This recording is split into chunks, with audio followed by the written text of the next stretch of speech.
Bonjour, dans cette leçon, nous allons voir une carte thématique.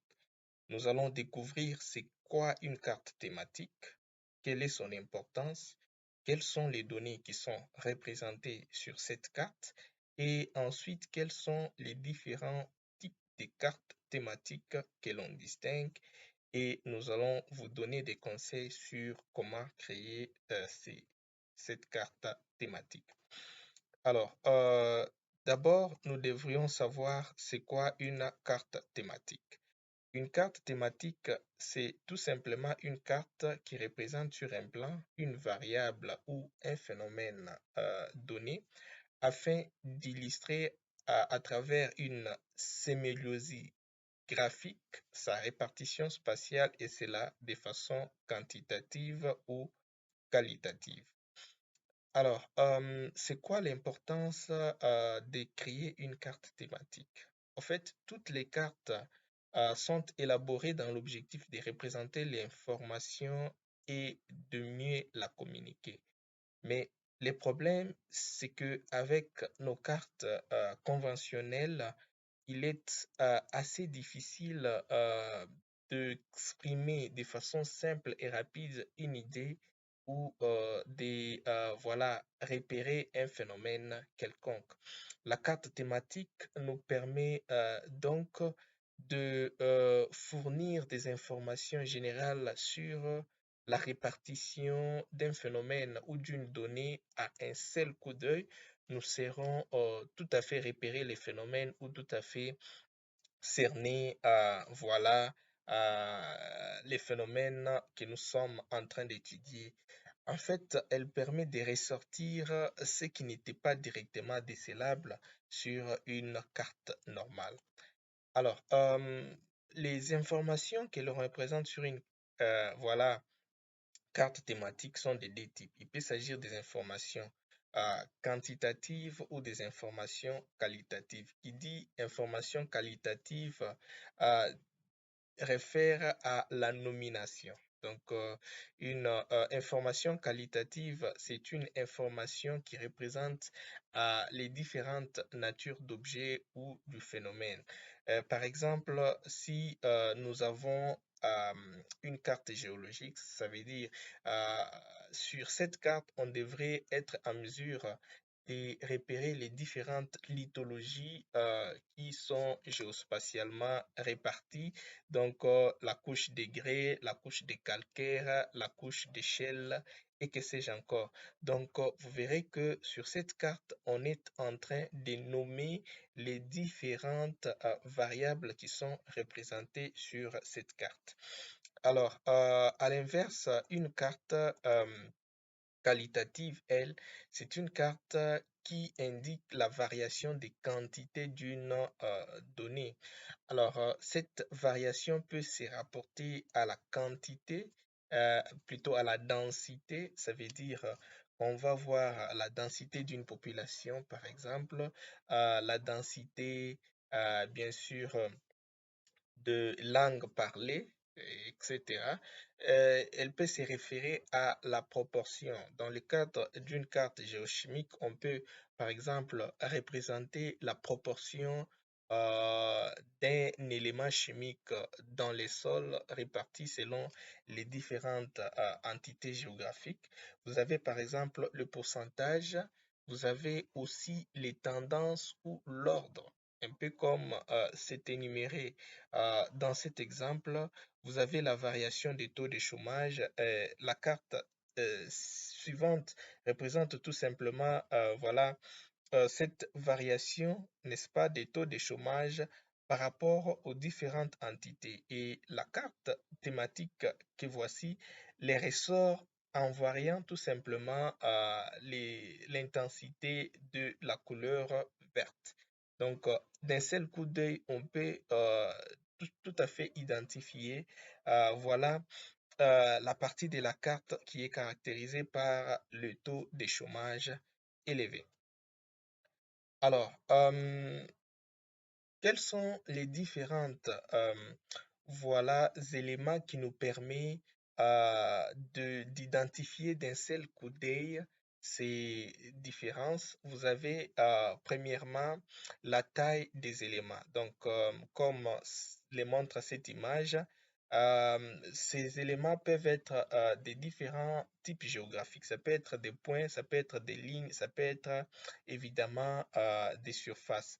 Mais peu importe les types géométriques, s'il s'agit de points, vous avez un symbole pour lequel on peut varier la taille. Si ce sont des boules, par exemple, et vous verrez que ces boules ici peuvent varier des tailles. Et la perception de la variation des tailles ici devrait être interprétée comme la différence des quantités. Par exemple, si vous avez trois entités géographiques sur lesquelles vous représenter, voilà,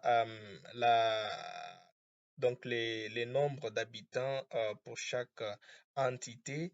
Alors là, vous allez placer une boule pour laquelle les rayons est plus grand. Ça signifierait tout simplement que, voilà, dans cette entité, il y a une forte concentration de population par rapport à d'autres. Donc, c'est ça que nous pouvions interpréter sur la différence des tailles, mais cela peut de même se voir au niveau de la ligne à ce moment-là. On va varier l'épaisseur de la ligne. Par exemple, si on veut hiérarchiser, voilà, les cours d'eau, voilà, les cours d'eau principaux auront de ce fait une ligne qui a une grande épaisseur, alors que les cours d'eau voilà, secondaires vont tout simplement diminuer en épaisseur. Et de l'autre côté, c'est plutôt les éléments qui constituent des surfaces qui auront des tailles différentes. Et là, vous pouvez voir que euh, la taille qui constitue, voilà, ces figurés a des éléments qui sont plus grands par rapport à la taille de cet autre figuré. Voilà, donc en quelque sorte, la variation des tailles d'une manière générale réfère à la différence des quantités et ça, vous pouvez les représenter sur une carte et bien sûr, voilà, faciliter voilà, la communication ou l'interprétation. Ensuite, vous avez la variation de la valeur. En fait, ici, vous pouvez voir que nous pouvons voir exactement les mêmes types d'éléments géographiques, mais seulement qu'on peut décider soit de les différencier par rapport à l'intensité des couleurs. Ça veut dire que nous pouvons voir une couleur verte, mais pour laquelle on varie l'intensité, c'est-à-dire vert sombre, vert moyennement clair et vert clair. Donc, et en un seul coup d'œil, on peut facilement identifier, voilà, l'information à travers cette variation des teintes, des colorations, que ce soit sur le point, sur les lignes ou même sur des surfaces. Mais nous pouvons également avoir les mêmes euh, symboles utilisés ou les mêmes éléments géographiques, mais cette fois-ci variés au fait les figurer à l'intérieur. À l'intérieur de ces éléments, on peut mettre des points, on peut mettre des carreaux ou on peut mettre des étoiles. Alors, autant qu'on varie ces éléments, autant ils vont transmettre une information différente. Nous pouvons avoir également le même type d'élément, mais cette fois-ci, on varie la couleur, comme vous pouvez le voir sur cette figure. Voilà. Et pourquoi pas les deux? Donc, on peut maintenir la variation d'éléments et maintenir aussi la variation de taille pour, bien sûr, exprimer, voilà, voilà, des informations différentes. On a aussi la possibilité de varier l'orientation des objets et ça, c'est, voilà, spécifique, notamment pour une carte géologique où euh, on peut indiquer l'épandage et la direction d'une couche à travers la carte. À ce moment-là, ce qu'on fait, c'est qu'on va varier, voilà, l'orientation d'une ligne quelconque dans la couche pour indiquer bien sûr l'orientation de la dite couche, mais vous avez aussi la possibilité d'utiliser les éléments géométriques différents sur une même carte comme pour traduire voilà des informations différentes. Et d'une manière générale, comme je le disais, la différence des tailles rapporte à la différence des quantités, la différence des teintes des couleurs ou bien sûr la différence de figurer et vont traduire la connotation de la hiérarchie. Donc, et là, on va se dire par exemple voilà, une boule ou plutôt un élément qui a une couleur de forte intensité, comme vert foncé, ça va traduire une haute hiérarchie et une couleur ou un élément qui a une couleur de faible intensité, par exemple vert clair, ça va traduire une faible hiérarchie. Et enfin, vous avez la différence des couleurs ou des formes et vont traduire bien sûr, voilà, des différentes dénominations. Par exemple, si nous voulions différencier, par exemple, les provinces des mêmes pays, alors chaque province aura euh, notamment une couleur différente. Et là, s'il s'agit des régions, ou carrément, si nous voulons différencier sur une même carte les éléments points, les villes et pourquoi pas les villages. À ce moment-là, on peut se choisir de mettre les villes, par exemple, avec représenter les villes par des étoiles et représenter les villages par des carreaux ou je ne sais quel autre élément. Donc, tout cela nous permet tout simplement de communiquer l'information de façon rapide parce que l'œil humain va capter rapidement les changements de forme, de couleur ou d'intensité ou même d'orientation. Ensuite, nous pouvons maintenant voir ou distinguer les différents types de cartes thématiques. En fait, il en existe au total 8. Donc, la première carte thématique, c'est tout simplement une carte dite chorochromatique. Alors, cette carte a une spécificité d'illustrer voilà la différence qualitative grâce à l'utilisation des couleurs différentes. Et comme vous pouvez le voir sur cette carte, vous avez tout à fait pour chaque entité une couleur différente et chaque couleur traduit tout simplement une information bien précise. Mais par contre, la carte à chlorophylle elle illustre la différence non pas de qualité, mais la différence de quantité. Et cette quantité est une quantité relative. Par exemple, si nous avons les différents pays d'un continent, nous pouvons euh, relativiser voilà, les populations dans ces différents pays. Et comme la population, le nombre de populations peut être comparé d'un pays à l'autre, nous avons affaire à une variable relative. Alors, cette relativité peut être établie d'un côté en variant la taille d'un élément géométrique, comme il en est ici les cas, ces différents boules, et de l'autre côté, on peut tout simplement varier l'intensité des couleurs pour différentes entités. Voilà. Ensuite, nous avons une deuxième catégorie des types de cartes thématiques. Vous avez des cartes à symboles proportionnels ou des cartes à isoligne. Alors, les cartes à symboles proportionnels ont cette spécificité d'illustrer les différences des quantités absolues grâce à des différences de taille.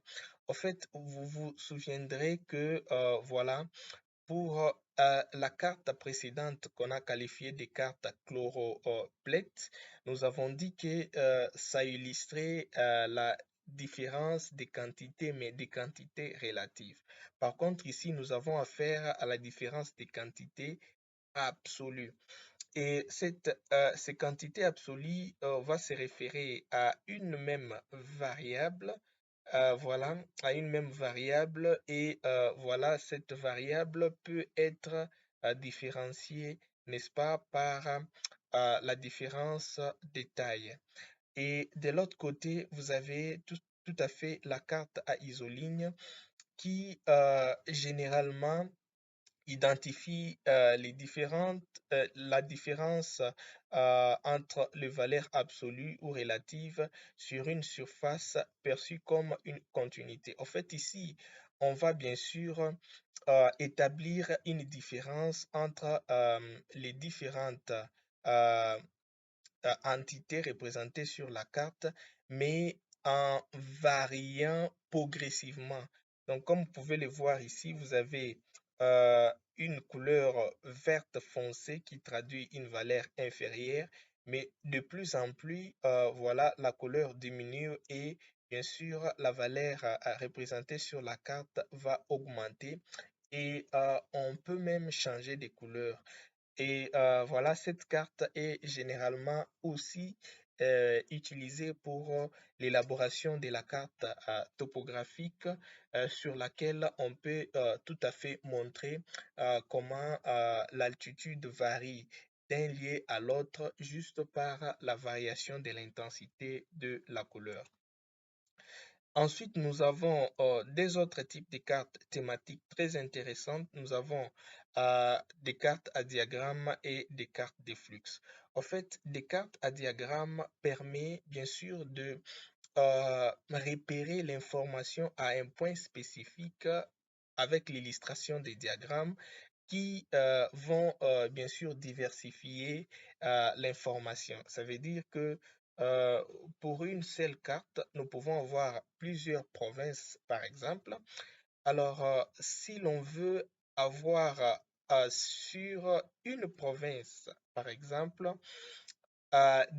diverses variables qu'on aimerait relativiser. À ce moment-là, on a par exemple ce cercle-là en ce point précis, mais qui nous montre de façon relative ce qu'il y a par rapport, par exemple, à la population, par rapport, par exemple, au taux de chômage, par rapport, par exemple, voilà, à la consommation du carburant en un seul point.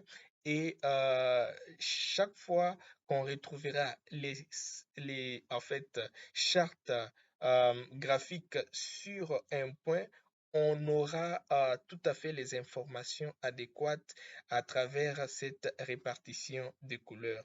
Et ensuite, nous avons la carte des flux qui tout simplement a la spécificité de nous montrer l'itinéraire, la direction et la taille du mouvement lié, par exemple, au transport, et cela en variant, par exemple, l'orientation de flèches et aussi l'épaisseur des flèches. Et enfin, nous avons deux autres catégories de cartes. Vous avez la carte à répartition des points qui représente la répartition de phénomènes discrets avec des points de valeur égales. Et enfin, la carte avec représentation combinée qui, elle, combine en fait ces différents types de cartes. Elle peut combiner les cartes à diagramme. En fait, sur une même carte, on peut représenter les diagrammes. Sur une même carte, on peut représenter la variation, bien sûr, de l'intensité de la couleur. Sur une même carte, on peut représenter des couleurs différentes. En fait, si nous combinons, bien sûr, toutes les autres cartes thématiques en une seule carte, nous aurons tout simplement la carte qu'on appelle carte avec représentation combinée. Et enfin, vous pouvez vous poser la question, mais comment puis-je être en mesure de créer une telle carte thématique? En fait, vous devez savoir qu'il est possible de créer des cartes thématiques avec la plupart des logiciels si que vous utilisez déjà, qu'il s'agisse de QGIS, de ArcGIS, de MapInfo ou de n'importe quel autre logiciel. Il suffit de disposer des données adéquates et de la carte des fonds sur laquelle vous allez superposer les thèmes de votre carte. Et vous trouverez en fait dans la description de cette vidéo les liens qui vous mèneront vers une formation où nous allons vous expliquer pas à pas comment créer les différents types de cartes thématiques que nous vous avons détaillées. J'espère que vous avez aimé cette leçon. Si c'est le cas, n'hésitez pas à lâcher un pouce bleu. Nous vous disons ciao, à bientôt pour une nouvelle leçon.